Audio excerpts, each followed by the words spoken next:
nam bili roditelji. Kad se Hrvatska borila za slobodu, recite im djeco, bili su tamo gdje treba, na braniku domovine. Bićemo mi kao i naši preci, vojska svjetla i slijepete, jer sloboda se krvlju plaća, a sigurnost naroda se vraća milošću Božjom i našom čašću.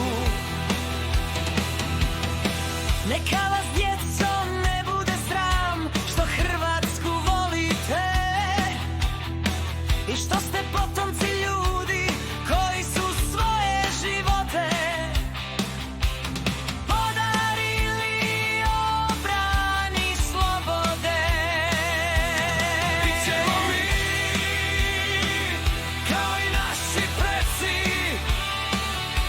vojska svjetla i slobode,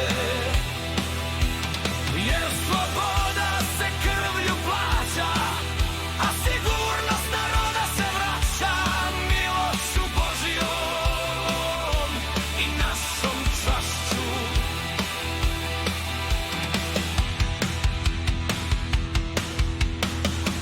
Budite opet spremni djeco, kao i mi sada s ponosom voditi bitke ako vam probaju silom oteti domovinu.